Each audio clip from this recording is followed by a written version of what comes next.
Olá, eu sou o professor Marcelo e no encontro de hoje nós vamos ver 4 questões de vestibulinhos anteriores que envolvem a famosa regra de 3. Então vamos ver como é que se usa esse importante instrumento da matemática. Para uma festa, foram convidados moças e rapazes numa razão de 5 para 3, respectivamente. Porém, no dia da festa, compareceram 5 moças a mais do que as que haviam sido convidadas, e 5 rapazes a menos, totalizando 120 pessoas. Quantas moças estiveram presentes na festa? 15, 40, 80, 60 ou 75? Bom, esta foi a questão número 24 que caiu na prova do Senai CGE 2187. Então, resumidamente, já anotei algumas coisas aqui na lousa, que é o que a gente retira do enunciado para resolver o exercício. Então, é uma festa, foram convidados moças e rapazes, só que numa razão de 5 moças para cada 3 rapazes, ou seja, vai ter mais moças do que rapazes na festa. Bom, no dia da festa, compareceram 120 pessoas, sendo o seguinte, dessa razão de 5 moças para 3 rapazes, ela foi quebrada, porque foram 5 moças a mais e 5 rapazes a menos do que estava estipulado. Em cima disso, ele pergunta, quantas moças haviam nessa festa? Então esse é um típico caso que a gente pode usar a regra de 3, além de outras ferramentas matemáticas. Eu acho que aqui é bem-vinda a regra de 3, porque fica bem simples a gente resolver esse problema. Como que a gente vai fazer? Bom, primeiro, a razão entre moças e rapazes foi quebrada. 5 moças a mais, 5 rapazes a menos. Mas o que a gente vai verificar aqui? Que houve uma compensação, né? Dessas 120 pessoas, foram 5 moças a mais, 5 rapazes a menos. Então, fez uma compensação. A estratégia, então, é a seguinte. Vamos supor que essa razão não fosse quebrada. Que fosse essas 120 pessoas na razão de 5 moças para 3 rapazes. E aí, quando a gente achar esse número, o que a gente faz? A gente acrescenta 5 moças que foram a mais, além daquela razão esperada. Vamos montar a nossa regra de 3 da seguinte forma. Eu não vou montar uma regra de 3 entre moças e rapazes. Eu vou usar as moças porque ele quer saber quantas moças tinham na festa. Só que eu vou fazer uma regra de 3 entre as moças e o total de convidados. Porque isso eu tenho, né? Compareceram 120 pessoas. Eu não sei dessas 120 quantas eram moças, quantos eram rapazes. Mas eu vou, primeiramente, pensar que foram na razão certa. Depois a gente faz a compensação. Então, olha só. Na nossa regra de 3, uma coluna é destinada às moças, a outra coluna ao total de convidados. Bom, o que eu tenho no enunciado? Olha só, são 5 moças, né? Num total de quanto? Num total de 8 pessoas, tá? Porque aí eu conto com 5 moças mais 3 rapazes, eu tenho um total de 8 pessoas. Por isso que eu vou fazer a regra de 3 entre moças e total, porque agora eu vou usar o 120. Olha só, 120 foi um total de pessoas na festa, e aí eu vou colocar um X aqui, que é para a gente saber quantas moças teriam ido se fosse mantida essa razão. A regra de 3, ela pode ser diretamente proporcional ou inversamente proporcional. Como é que a gente sabe quando é diretamente proporcional ou inversamente proporcional? Diretamente proporcional é quando os dois crescem juntos, vamos dizer assim. Então, quanto mais pessoas no total, mais moças eu tenho, tá? Inversamente proporcional é quando vai ao contrário. São duas grandezas que uma cresce enquanto a outra diminui. Nos últimos vestibulinhos que eu tenho estudado, só tem caído regra de 3 diretamente proporcional. Eu não tenho visto regra de 3 inversamente proporcional. Quando for diretamente proporcional, a nossa regra de 3 a gente usa a multiplicação cruzada. Ou seja, esse 8 aqui vai multiplicar com x e esse 5 vai multiplicar com o 120, sendo que isso tem que ser igual. Então 8 vezes o x vai ficar 8x, que tem que ser numericamente igual a 5 vezes o 120. Então calculando, 8x tem que ser igual a 600, que é o resultado de 5 vezes 120. Faço 8 para o lado de lá, ele vai passar dividindo, então nós vamos ficar com 600 dividido por 8, e ao fazer essa conta nós vamos chegar em 75. Ou seja, se tivesse sido mantida esta proporção, nós teríamos 75 moças nessa festa. Agora nós vamos compensar, porque foram 5 moças a mais. Então, 75 mais as 5 moças que foram a mais, nós chegamos na resposta de 80, que está na alternativa C. Muito cuidado, porque a alternativa E é 75. Cuidado com a ansiedade no dia da prova. Um vendedor prepara 144 sanduíches com 3 pacotes de pão de forma, sem desperdícios. Em um dia com mais movimento, precisa preparar 240 sanduíches. Quantos pacotes de pão serão necessários? 2, 4, 5, 6 ou 8?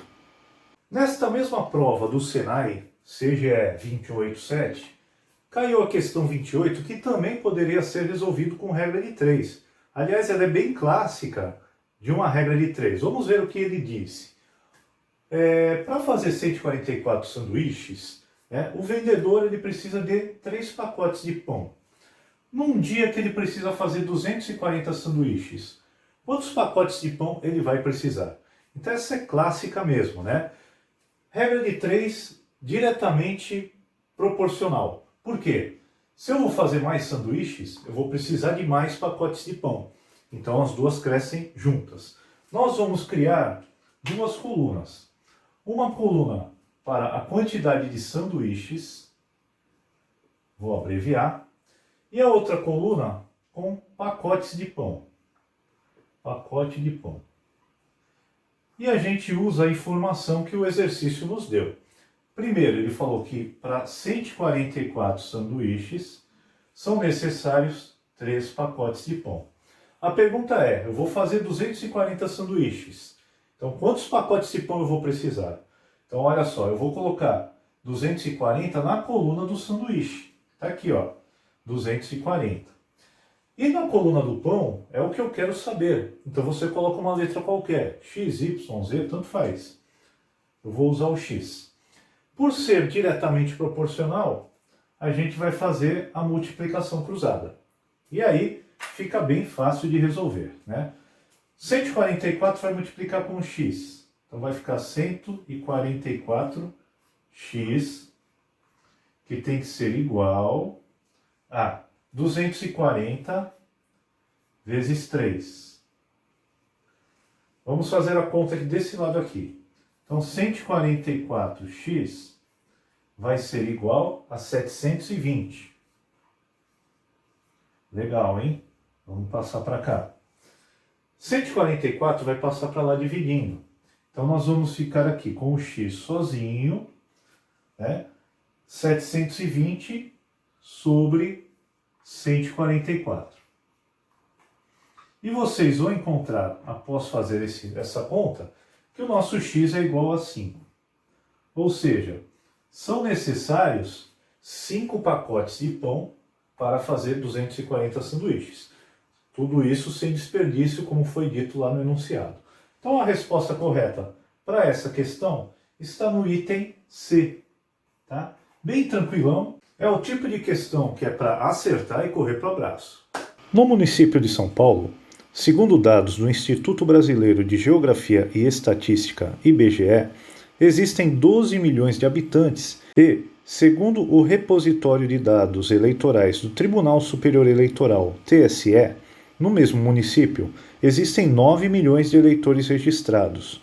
Nessas condições, pode-se afirmar que, no município de São Paulo, para cada 3 eleitores registrados, existem 75 habitantes, 40 habitantes, 30 habitantes, 4 habitantes ou 3 habitantes. Questão 36, que caiu na ETEC de 2019. Ele diz o seguinte: no município de São Paulo existem 12 milhões de habitantes, aproximadamente, onde desses 12 milhões, 9 milhões são eleitores.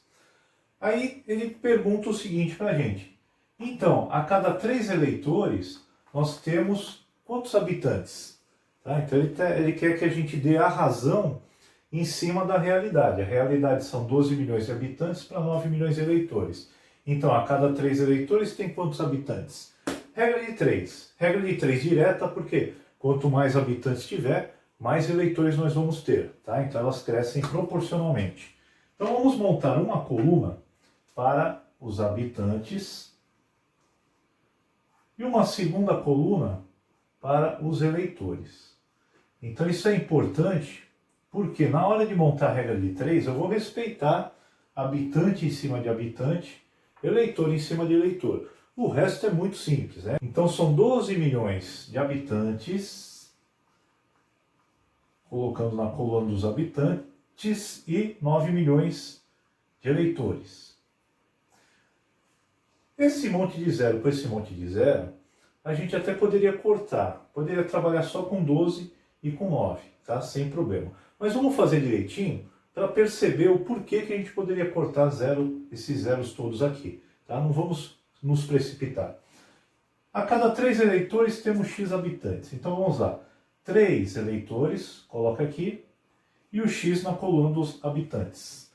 Multiplicação cruzada, nós vamos ter 9 milhões vezes o X, 9 milhões X, que é igual a 12 milhões vezes 3. Agora, ao invés de fazer 12 milhões vezes 3, eu vou passar o 9 milhões para lá dividindo já, de cara. Então, como é que vai ficar a minha conta? X igual 12 milhões vezes 3, dividido por 9 milhões. E é nesse ponto que eu queria frisar o porquê que a gente poderia ter evitado todos esses zeros, né? Eu tenho 6 zeros do lado de cá, 6 zeros do lado de lá. Repara, estou com os 12 milhões em cima, estou com 9 milhões embaixo. Aqui em cima é uma multiplicação. Se é uma multiplicação do lado de cima, eu posso simplificar. Então, cada zero que eu tenho no 12 milhões, eu posso simplificar com um zero que eu tenho no 9 milhões. Então, esse zero eu posso cortar com esse com esse, esse com esse, esse com esse, esse com esse e esse com esse. Então, no final das contas, nós só ficamos com o número 12 e com o número 9, igual aquele comentário inicial. Isso reduziu a nossa conta para 12 vezes 3 dividido por 9. Que também dá para a gente simplificar, né? Mas a conta está tão fácil que agora vamos fazer direitinho aqui, ó. 12 vezes 3 vai dar 36 sobre 9. 36 dividido por 9 vai dar 4. Então essa é a razão entre eleitores e habitantes, tá? A cada 3 eleitores em São Paulo, nós temos 4 habitantes. A resposta correta para esse item é a D. Leia o texto para responder as questões de números 22 e 23. Para reduzir o consumo de derivados de petróleo, os fabricantes de produtos de plástico iniciaram a produção de suas peças utilizando bioplástico, material biodegradável e ou produzido a partir de fontes renováveis. A X-Plástico, indústria há 20 anos no mercado, usa 6 mil toneladas de plástico comum para fabricar 20 bilhões de peças todos os anos. Essa empresa, no início do ano de 2018, começou a produzir a linha Ecocopos com bioplástico. Essa linha representa algo em torno de 2% do número total de peças plásticas produzidas por ano nessa empresa. Questão 22. Suponha que a razão anual entre as quantidades de ecocopos e o total de peças plásticas produzidas seja constante até 2030 e que a quantidade de massa plástica utilizada na confecção de cada peça seja sempre igual.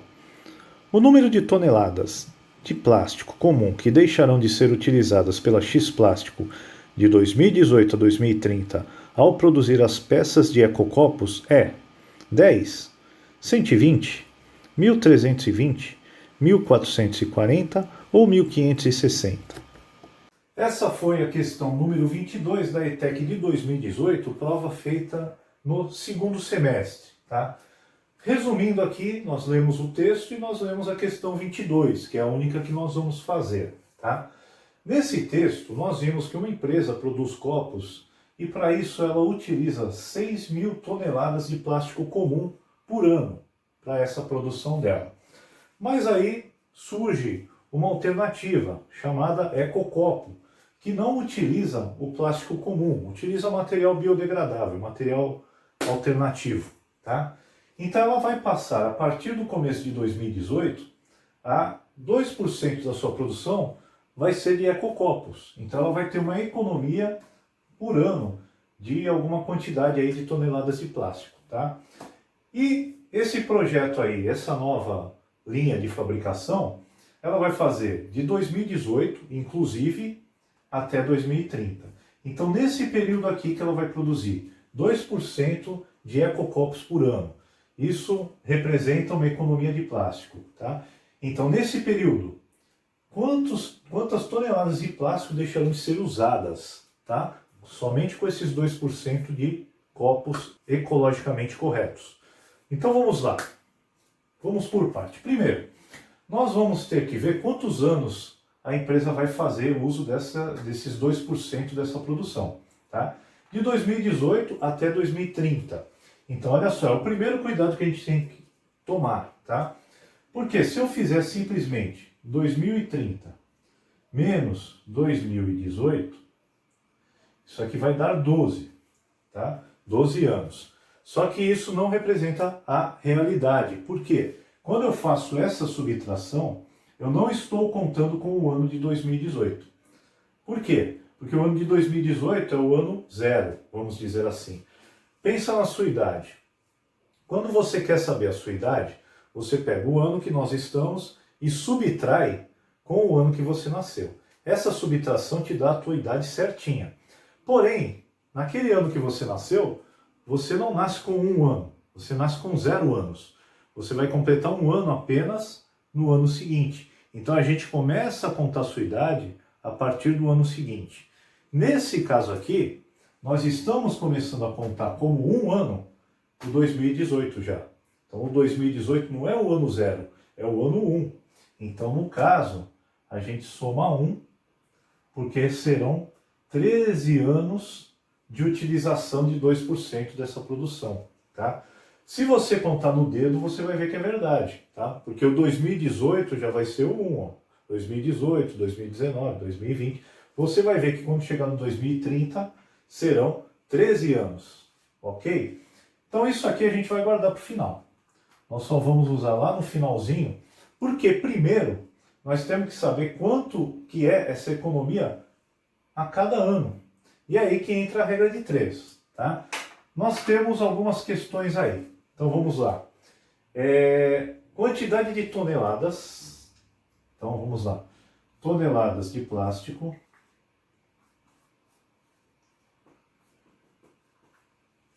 E porcentagem. Por que porcentagem? Porque nós vamos fazer o seguinte. 6.000 toneladas de plástico representa quanto por cento da produção? Tá? Em 1 ano, a empresa gasta 6.000 toneladas de plástico. Isso é 100% que ela está usando naquele momento. A partir da hora que nós vamos economizar 2%, tá? Porque 2% não vão ser usados desse plástico, eu quero saber quanto que esses 2% representam nessas 6.000 toneladas. Tá? Porque aí eu vou saber quanto que vai ser deixado de usar por ano. E aí vamos lá, ó, multiplicação cruzada, 100 vezes o x vai ficar 100x, que é igual a 2 vezes 6.000. Então, continuando aqui, nós temos 2 vezes 6.000 dá 12.000. Então, 100 vezes o x é igual a 12.000. Repara que aqui a gente vai passar o 100 dividindo, tá? E ele vai poder ser simplificado. Cada zero do 12.000 eu posso cortar com um zero do 100. Então, para ganhar tempo, eu já posso fazer aqui, ó. Eu vou cortar 2 zeros de lá, 2 zeros de cá. Aí ficou só 1x. Então, 1x é a mesma coisa que x. E aqui está, ó, 120. 120 toneladas ao ano vão ser economizadas. Primeiro cuidado, lá nas alternativas, a alternativa B está 120. Cuidado com a ansiedade, tá? Não acabou. Nós temos 13 anos aí de utilização. Então, a cada ano, 120 toneladas serão economizadas. Nós vamos fazer agora 120 vezes 13. Então, vamos ver quanto é que dá. 120 vezes 13 vai ficar 0, 6 e 3. 0, 2 e 1. Somando vai ficar 0, 6, 5 e 1. 1560 e a alternativa correta é a alternativa E. E um detalhe, se escapar essa pequena observação dos 13 anos e você colocar 12 anos, ao fazer 12 vezes 120 vai dar 1440, que está na alternativa D. Então muito cuidado, tá? Porque quando a pessoa elabora a questão, ela está pensando nos seus erros também. Então, antes de achar que já acertou, porque simplesmente conferiu um resultado com a alternativa, leia bem o problema, anote tudo muito organizadamente, mesmo que o espaço da prova seja pouco. Anote organizadamente esses detalhes e, se der tempo, depois que você fizer toda a prova, vai dando uma conferida naquelas questões que são aparentemente mais difíceis, tá? Para ver se não escapou nenhum detalhezinho.